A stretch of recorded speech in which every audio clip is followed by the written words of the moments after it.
రాష్ట్రంలోని బడుగు బలహీన వర్గాల కోసమే మాజీ సీఎం యుగంధర్ నేత నందమూరి తారక రామారావు టీడీపీ పార్టీని స్థాపించారని ఉమ్మడి చిత్తూరు జిల్లాలో తొలి మహిళా పద్మావతి యూనివర్సిటీ సిమ్స్ హాస్పిటల్ తిరుమలలో టీటీడీ అన్నప్రసాద సముదాయం ₹2కే కిలో బియ్యం రాష్ట్రంలోని రైతులకు తెలుగు గంగా ద్వారా నీరు అందించడం అనేక సంక్షేమ పథకాలు ప్రవేశపెట్టిన ఘనత టీడీపీకి దక్కుతుందంటూ సత్యవేడు నియోజకవర్గం ఇన్ఛార్జ్ కూరపాటి శంకర్ రెడ్డి పేర్కొన్నారు.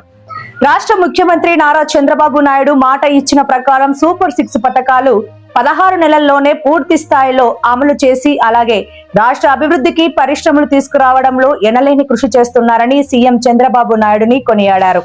అనంతరం అన్నా క్యాంటీన్ ప్రారంభించారు. విచ్చేసినటువంటి పేదలకు ₹5కే భోజనాన్ని ఆయన స్వయంగా పేదలకు వడ్డించారు. అన్నము, పప్పు, సాంబార్, రసం, పెరుగు, కర్రీస్ వంటి వంటకాలు వడ్డించారు.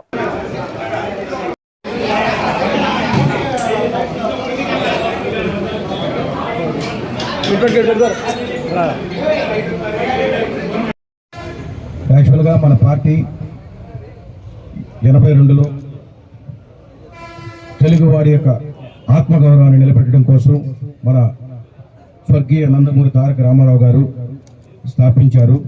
పేద ప్రజల కోసం, మన తెలుగు బిడ్డల కోసం ఈ యొక్క పార్టీని స్థాపించి మనకు మన యొక్క ఉమ్మడి చిత్తూరు జిల్లాలో తొలి పద్మావతి మహిళా యూనివర్సిటీ మరియు సిమ్స్ హాస్పిటల్ మరియు ఫ్రీ అన్నదాన పథకం తిరుమలలో మరియు ₹2 కిలో బియ్యం ఎంటైర్ ఆంధ్రప్రదేశ్లోను ఇలా మన తెలుగు గంగా కాల్వ ఇలాంటి ఎన్నో పథకాలని మన ఎన్టీ రామారావు గారు మన తెలుగుదేశం ప్రభుత్వం తరఫున పేద ప్రజల కోసం అవలంబించారు.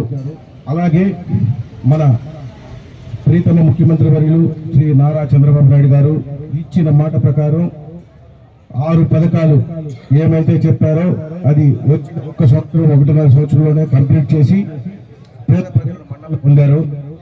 అలాగే మన ప్రభుత్వం ఇంతకుముందు 204 అన్నా క్యాంటీన్లను మునుపు ప్రభుత్వాన్ని పోషించింది. అటువంటి దాన్ని ఇప్పుడు మన తెలుగుదేశం ప్రభుత్వం, మన ముఖ్యమంత్రి వర్యులు, మన ఉమ్మడి ప్రభుత్వం వచ్చిన వెంటనే ఆ 204 అన్నా క్యాంటీన్లను పునరుద్ధరించడమే కాకుండా కొత్తగా 66 అన్నా క్యాంటీన్లు స్టార్ట్ చేశారు. దాంట్లో ఈ రోజు మంది 270. సో ఇలాంటి అన్నా క్యాంటీన్లు ఎన్నో పేద ప్రజల కోసం స్థాపించి మన యొక్క పేద ప్రజల కోసం సేవ చేయడానికి మన ముఖ్యమంత్రి ఉన్నారు. సో మనం ఆయనకు కానుకగా రేపు రాబోయే లోకల్ బాడీ ఎలక్షన్స్ కానీ 2029 ఎలక్షన్స్ కానీ మన పేద ప్రజల మన్నలు పొందాలంటే ఆయనకి మనము తోడుగా ఉండి శక్తిని ఆరోగ్యాలని కల్పించాలని ఆ దేవుణ్ణి ప్రార్థిస్తున్నాను. జై తెలుగుదేశం, జై చంద్రబాబు నాయుడు గారు.